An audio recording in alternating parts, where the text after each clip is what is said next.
नमस्कार साथियों, मैं हूँ सहनाज श्रीराम में आपका बहुत बहुत स्वागत है। दोस्तों, आप यहाँ देख सकते हो, day after supreme court red flag government puts की respect of work law on hold until 5 में। दोस्तों, जब वर्क बिल जो पार्लियामेंट में पास हुई, लोकसभा में राज्यसभा में पास हुई और प्रेसिडेंट के पास गई, लॉ बन गई, बट कुछ स्टेट्स ने जो है कि उसके अगेंस्ट कोर्ट में फाइल किया, दर्ज किया कि ये जो है कि वर्क बिल अच्छा नहीं है, इसके यूज उसको चेंजेस किया जाए। उसके बारे में बातें हुई और आप लोग से रिक्वेस्ट है, प्लीज़ मेरे चैनल को लाइक से सब्सक्राइब जरूर करें और कमेंट बॉक्स में अपनी राय जरूर रखें। ओके, सो हम लोग स्टार्ट करते हैं। A day after the supreme court red flag three की aspect of the work act 2025 and suggested it could stay them. The center told the court on Thursday that it would neither make any appointments to work boards nor change and the character of work board. दोस्तों, ये वक्त bill है, ये तो पास हो गई थी, but Jin Jin states ने सुप्रीम कोर्ट में क्लेम किया, उनको हियरिंग के लेकर के जो कोर्ट में चली बातें, उसमें कोर्ट में ये बातें आई कि अभी अभी इसको होल्ड किया जाए, इसके बारे में पहले जाना जाए, समझा जाए, उसके बाद फिर आगे क्या होगा नहीं होगा उसको प्रोसेस किया जाए। वर्कड by user they are meant notice and registered as such until the next hearing on 5 में।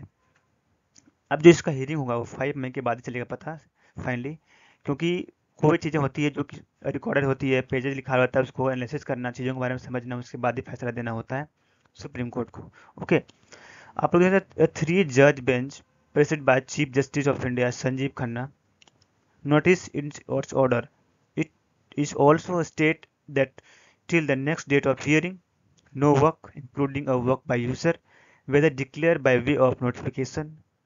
उसके बाद जो है कि दोस्तों 5 मई के बाद इसको सुना जाएगा, 5 मई को सुना जाएगा। कुछ चीज़ें जो कि चेंजेस करना हो चेंजेज होगी। आप लोग देख सकते हो वर्क अमेंडमेंट एक्ट बिल जो कि बीजेपी गवर्नमेंट ने लाई थी, पार्लियामेंट में लाई थी और फाइनली सब पार्लियामेंट में पास हो गई है, लोकसभा राज्यसभा में पास हो गई। पास होने के बाद अब फाइनली प्रेसिडेंट के पास गई है।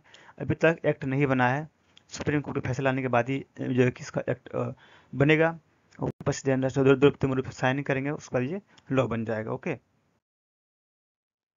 we clarify the hearing fixed on the next date will be primarily hearing and if required interim order will be passed the order states। दोस्तों, जो अंतरिम है वो पास होगी।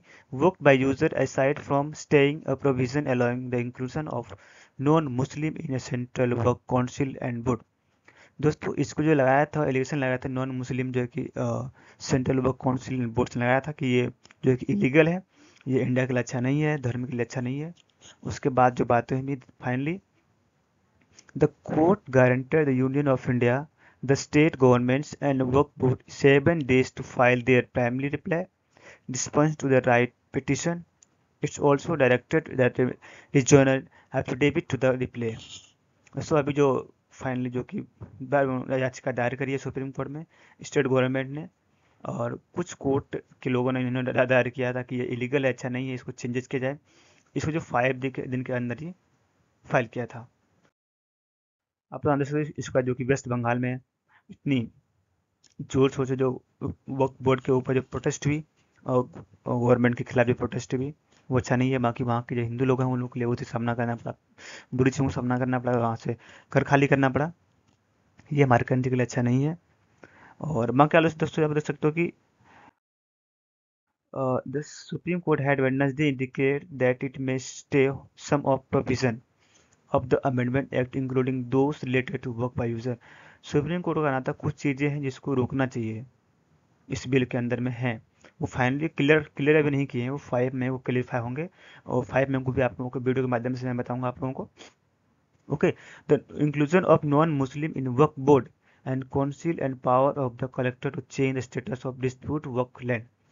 दोस्तों, उसमें जो कि वक्फ लॉ में इसको इंक्लूड किया गया था, जो नॉन मुस्लिम है अगर उनका ज़मीन वक्फ बोर्ड बोलती है कि मेरी है, तो इसको जो है कि कलेक्टर है वहाँ के वो चेंज कर सकते हैं और उस लैंड को डिस्ट्रीब्यूट को स्टेटस को चेंज कर सकते हैं, उनका कहना था और इस बिल में ये इंक्लूड है। बाकी टू कंसीडर स्टेइंग डायरेक्टली और indirectly based on some prima facie और tentative reading of some section. कुछ सेक्शन है जिसको अभी रीडिंग करना जरूरी है और उसको उस पर बातें करना जरूरी है, तो इसको सुप्रीम कोर्ट का कहना था। The act 1923 act which is 100 year back, followed by 1935, followed by 1954, followed by amendment in 1984।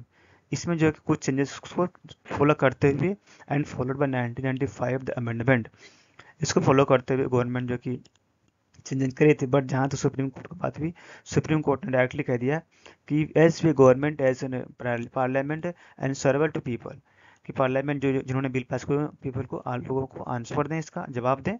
Okay, इसमें दोस्तों जो कि एग्जाम्पल के दिए मेहता जो कि उन्होंने कहा कि village and villages are taken a work as a work, private properties of individuals are taken a work, and I have order which से when the approach the high court these are distributed question of fact, it is a considered piece of legislation। उनका कहना था कि वक्फ board का मानना है कि किसी गांव से गांव की जमीन को अपना बताते हुए उसको जो कि इस अप्रोच के द्वारा उसको टिक लेना, टेकन करना, लेना और डिस्ट्रीब्यूट फैक्ट करना, पैदा करना, ये इसके लिए अच्छा नहीं होता है।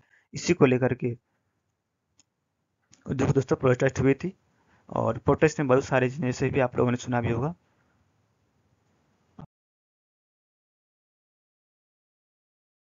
यहाँ पर he contend that is a matter where the court would require assistance because it would affect either large number of innocent people, their rights to land and right to property। दोस्तों कहना था कि जो कि गवर्नमेंट की तरफ से वकील दोनों कहना था कि जो है कि ये इनोसेंट पीपल का लैंड लेकर के उसको प्रॉपर्टी उसकी है, उसको लेकर के जो कि वक्फ बोर्ड के डिस्ट्रीब्यूट में डालना, फिर खुद से सॉल्व करके अपना अपना जमीन ले लेना, ये हमारे इंडिया के लिए अच्छा नहीं है। और कोई भी धर्म, कोई नॉन मुस्लिम जो कि कमिटमेंट के लिए अच्छा नहीं होता है। ओके दोस्तों, तो आप देख सकते हो कि जो लॉर्डशिप है will not summon documents, I am saying it's with a sense of responsibility that is where to say something about वर्क बाय यूजर। ओके, आप देख सकते हो यहाँ पर कि जो स्टेटस ऑफ वर्क by user registered under section 36 और 1995 वर्क एक्ट, और उनका ये कहना था। CGI clarified that he was on registration under 1995 Work Act if it is registered in term of section 36 और 1995। उन्होंने कहना था ये जो बिल है वो रजिस्टर्ड रजिस्ट्रेशन अंडर है 1995 वक्त, बट कुछ चेंजेस हैं, उसको चेंजेस करने के लिए भाई फिर फाइनल उसको सुनेंगे जो है कि supreme court. So thank you so much दोस्तों, आज के लिए इतना ही।